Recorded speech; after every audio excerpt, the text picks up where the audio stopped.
Now we are going to perform practical on three-phase synchronous alternator or three-phase synchronous machine is the determination of direct axis and quadrature axis reactance by slip test. So quadrature axis reactance and direct axis reactance is going to exist in the salient pole machine, because in salient pole machine the air gap along direct axis and quadrature axis will not remain same. The air gap is small along direct axis, and interpole axis the air gap is very high. It means that the flux offer different reluctance along direct axis and quadrature axis. Hence the value of direct axis reactance is smaller and quadrature axis reactance, direct axis reactance is higher one and quadrature axis reactance is a smaller one. To determine this one, the practical setup needed a DC shunt motor coupled with three-phase alternator. We are using DC shunt motor because here it is possible to alter the speed of DC shunt motor near to the synchronous speed, above to the synchronous speed and below to the synchronous speed. Since in the slip test we need speed may be equal to, slightly greater than the synchronous speed and slightly less than the synchronous speed. It is not equal to the synchronous speed, therefore it is called as a slip test. In slip test, external three-phase supply is connected to the alternator. So see here a three-phase auto transformer is taken, and the output of the three-phase auto transformer is connected to the alternator armature. So alternator armature is connected with the three-phase supply, and field winding, especially the field winding, is kept open. So there is no need to connect a field winding, so it is completely disconnected. Second is that one ammeter is connected, is the 0 to 5 ampere ammeter is connected in the armature winding, or you can say that in the alternator and transformer, in between alternator and transformer, and a voltmeter whose range we have taken 0 to 150 volt initially across the any two terminals or between phase to phase. Now what is the precaution? The precaution as usual, but in this practical special precaution is that the auto transformer should be at zero value.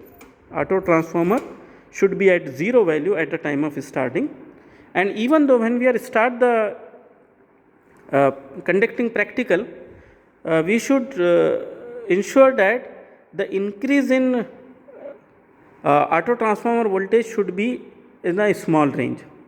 Okay, otherwise if the current is more than rated current of armature of alternator, the alternator may damage because of this heavy current. So now we will start the motor.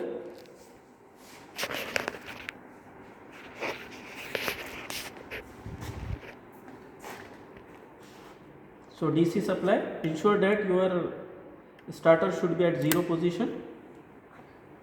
Then slowly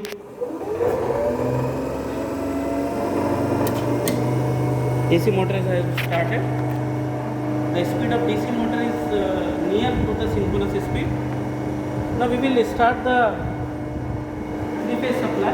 Ensure that your voltage should be at zero.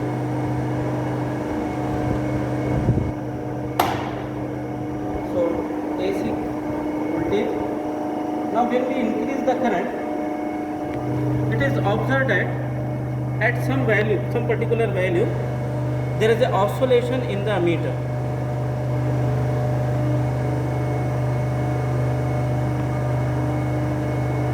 So this is the oscillation. So this is the our reading, required reading is that the oscillation in the ammeter as well as oscillation in voltmeter.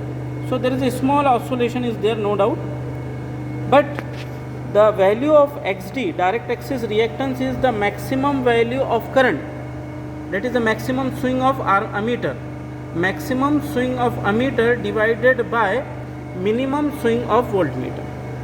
So what is the maximum swing over here? The maximum swing is 2.8. Maximum swing is 2.8 ampere and whereas the minimum swing is 2.5 ampere. So our first reading of the ammeter, maximum swing is 2.8, minimum swing is 2.5 ampere. Similarly on the voltmeter, so voltmeter, it is a 150 range is there, okay. So here it is a 50 and 50 volt and 60 volt, so there is a 55 volt. So 55 and 54 is the minimum and maximum voltage. So from this one, this is one first reading. Now what we will do, we will vary the speed. We will vary the speed of DC motor. So by changing this changing this field current,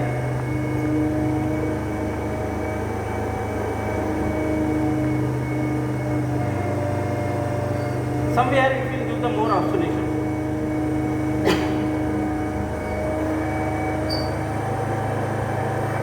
So try to adjust this one. This is the, now see here, there is a large oscillation somewhere at some particular speed. See here, so there is a large oscillation in the ammeter. So the maximum swing become 4 ampere and minimum swing become 2.9 ampere. And at the same time, there is a voltage swing is say 74 volt and 70 volt. So by taking the different values, different speed, here speed, what is the speed is not important, but definitely it is less than synchronous speed and more than synchronous speed. At some particular value of speed, the ammeter and voltmeter give the maximum swing. So by taking the reading of minimum swing and maximum swing of ammeter, similarly minimum swing and maximum swing of voltmeter, one can calculate the value of direct axis reactance and synchronous direct axis reactance and quadrature axis reactance. So after determining the direct axis and quadrature axis synchronous reactance, direct axis and quadrature axis reactance, we may calculate the voltage regulation of silent pole alternator. Because whatever the method available, it may be a EMF method, MMF method and ZVM method, is the methods are applicable only for cylindrical rotor machine, cylindrical rotor alternator.